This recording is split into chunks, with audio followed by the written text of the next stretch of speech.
Zatanna fans rejoice! Your favorite backward-speaking mistress of magic returns as the greatest entertainer in the crappiest casino of Las Vegas. She's been running from her past, from real magic, for as long as she can remember, but maybe she'll change her mind when she's upstaged by a demon, or when she meets a Bugs Bunny on steroids, or when John Constantine rizzes her up. This is the story of DC's Black Label series, Zatanna, Bring Down the House. Instead of fulfilling his role as a father, Zatara's empty-headed peanut brain thought his time was better spent brooding in the dark pretending to be Batman. Likewise, Zatanna couldn't endure the school bully anymore and poof, those children would never be seen again. Our main character's morning routine consists of a suntan in the Mojave Desert where she is unexpectedly tailgated by a shadow. I suppose if you work as an entertainer in fishnets and a top hat, you're probably used to a few pairs of eyeballs. Furthermore, a secret admirer who has attended 12 consecutive showings is only now beginning to creep her out. Just as she confronts her superfan, a literal demon spawns onto the stage. Whatever Zatanna's reason for avoiding magic like the plague, the stranger could really use a hand with the demon. Oh, and she also knows about Zatanna killing her father by knowing about it. Father and daughter shuffled into the woods one night to correct her mistake. Nevertheless, it was too dark and the instructions were not clear, so that was the last time Zatanna ever laid eyes upon her father. Cleanup on aisle 4 requires a touch of magic, which ordinarily wouldn't pose a problem. Except we have Zatanna at home here doesn't do magic. Actually, that was a complete waste of breath considering she leaps into the fray anyway to recreate Michelangelo's The Creation of Adam.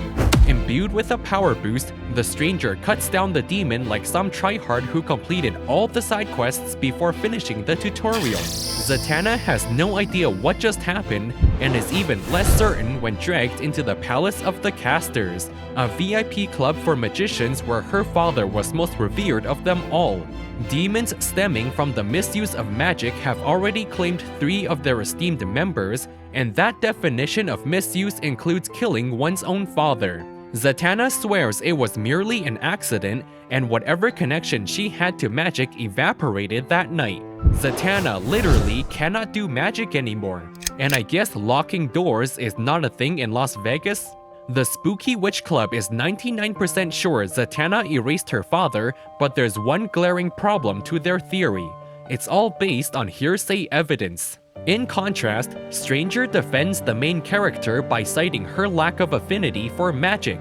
So, if everybody could just lay down their pitchforks, it would be much appreciated. Meanwhile, her new roommate is not buying her damsel in distress act and Doctor Stranges her into a twisted Warner Brothers cartoon. A GigaChad Bugs Bunny that you'll all be having nightmares about slaps her around until she instinctively resorts to magic. As if that wasn't enough evidence, she's also quite the spellcaster in her sleep. The Carrot Muncher proceeds to explain that even though her father tried stealing her magic once already, she's more powerful than she realizes. All this is to say, magic was inside of her all along.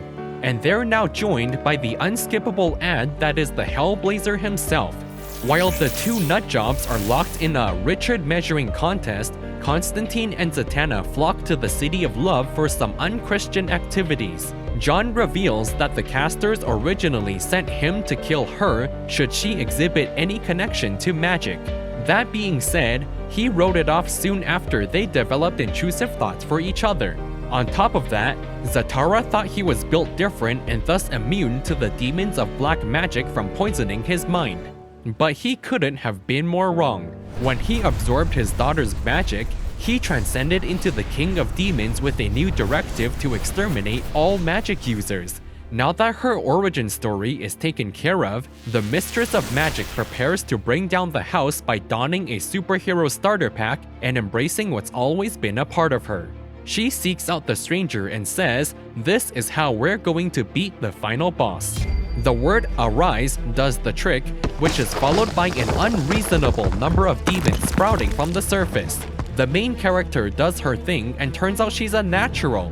That, or she's been spending an unhealthy amount of time on Duolingo learning to speak backwards. She basically talks the demons out of it like a CW show, and they're all dealt with within the span of a few pages. This is when the final boss presents himself. Zatanna begins siphoning her magic like a bottomless well until Zatanna realizes she's stronger than him.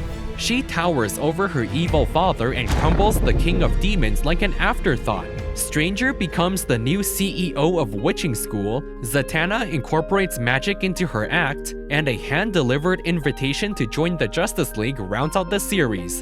That about wraps it up for DC's Black Label series, Zatanna, Bring Down the House. Make of this what you will, I'm just a messenger.